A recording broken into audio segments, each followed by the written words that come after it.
Ngake ngathi one of key contributions made by Jacob Zuma in the South African politics and African politics in general, which I think is one of the key components of Zumism as the political philosophy, was to focus more on exposing contradictions within revolutionary movements in a broader sense and in a more South African contextual sense. Which literally means he focused more just on exposing things alone. And when I explained, to make examples, I said, if you can look at how he exposed the capital elements in a South African Communist Party and the individuals who are proponents of capitalism within the socialist movement, you will see that it was key for our learning as a society and for the progress of our revolution. Because we trusted those people, we believed in them. But at a certain point, he exposed them, or he pressured them to the point that they were able to start asking confusing questions, such as, who is our people? Such as making statements like, we must protect our gains. Maybe you remember when President Zuma said that. And that was a serious contradiction, because we then began to ask ourselves, what gains is President Zuma talking about? Because as far as we know, the political philosophy that he claims to be subscribing to is communism, and we have not achieved communism at this point. Even the first step of achieving communism has not been achieved. From Karl Marx's point of view, it could be socialism, but from other contemporary analysis, we have learned that the first step actually is capitalism. The economy must do well in a capitalist way first for it to be transformed to socialism, then followed by communism.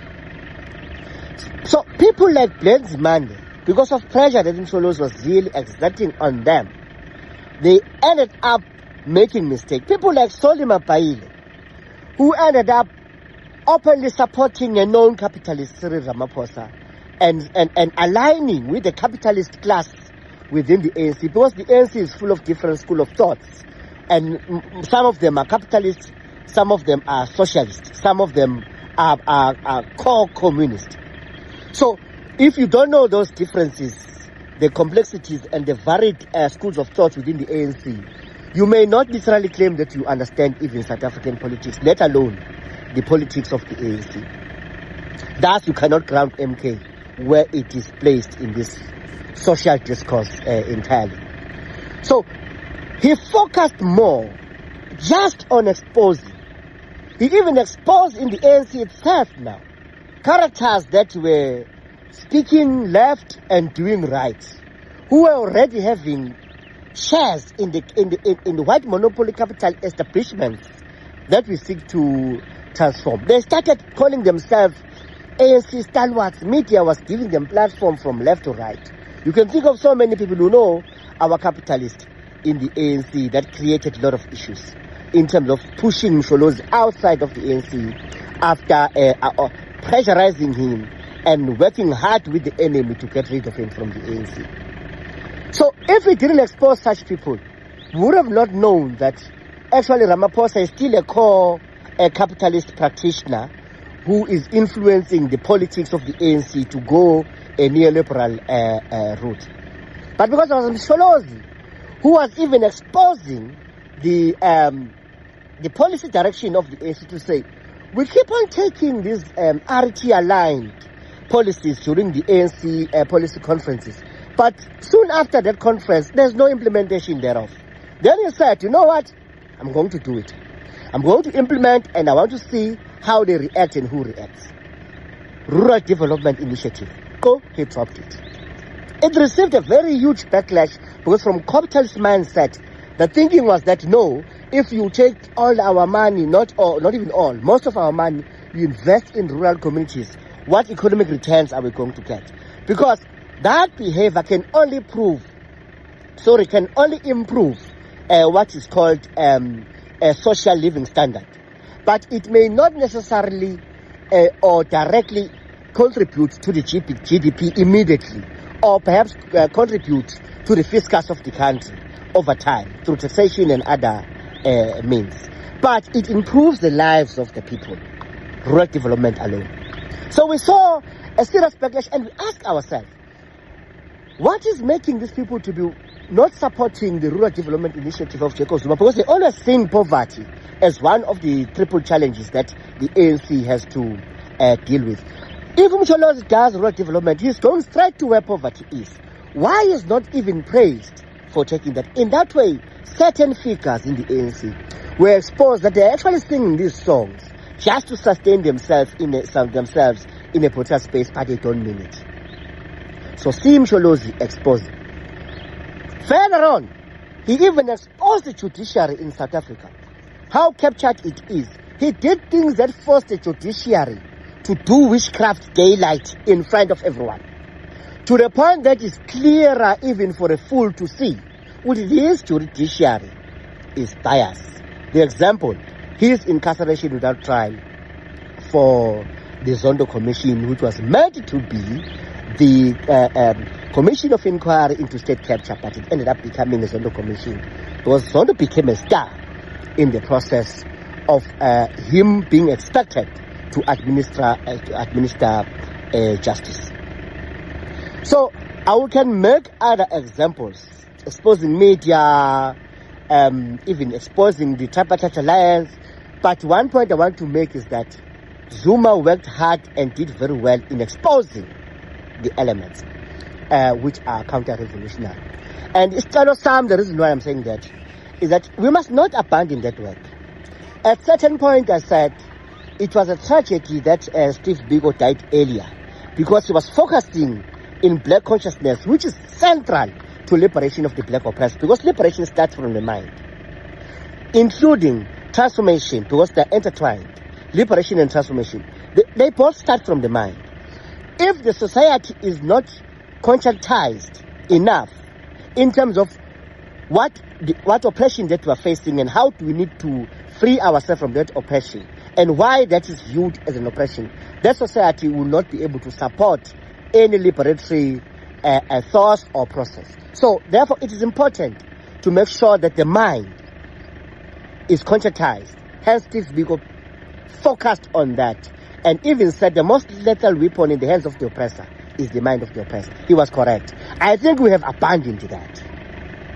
There's no political education now to conscientize the most lethal weapon in the hands of the oppressor.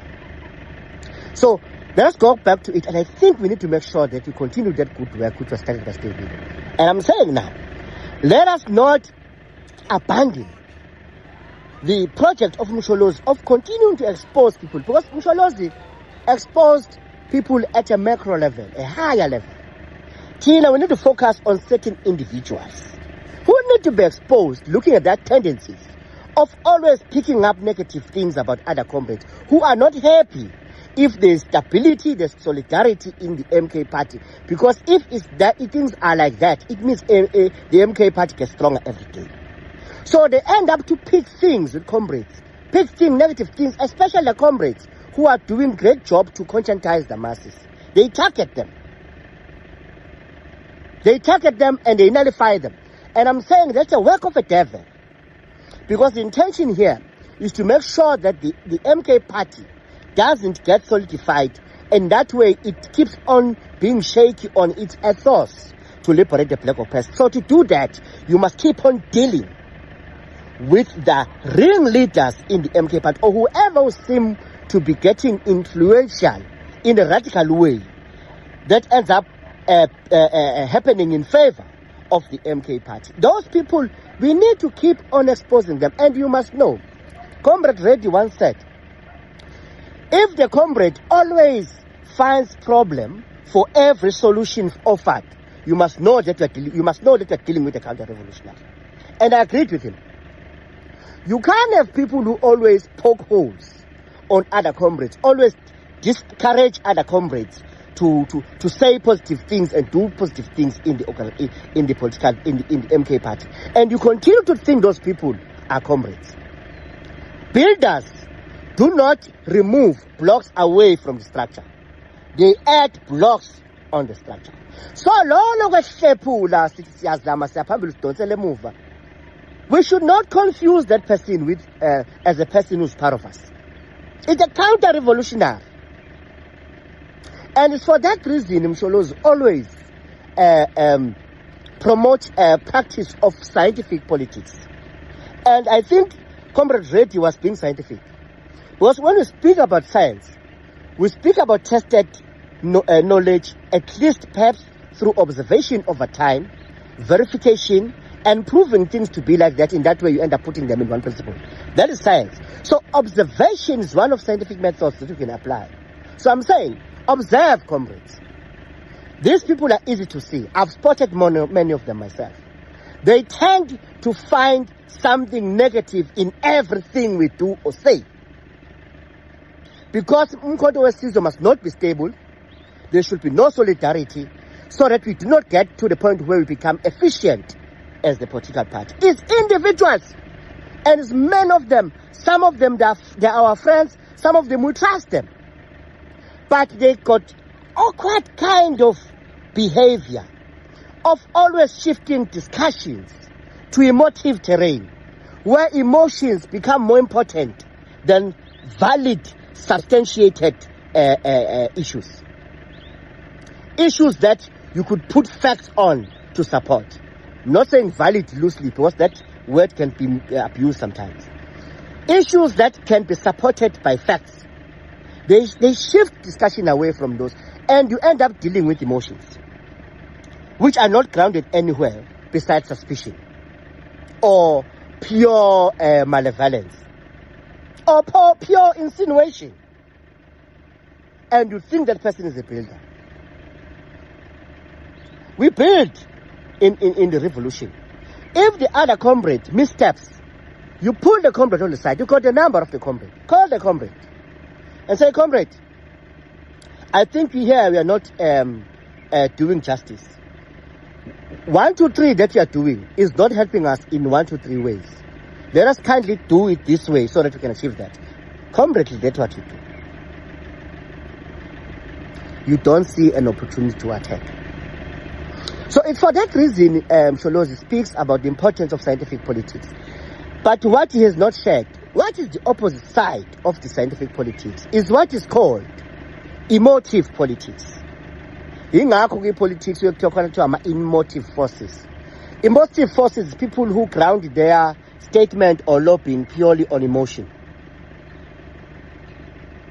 And if you try to test what they say, they become more emotional. Because emotion is the only thing they can rely on.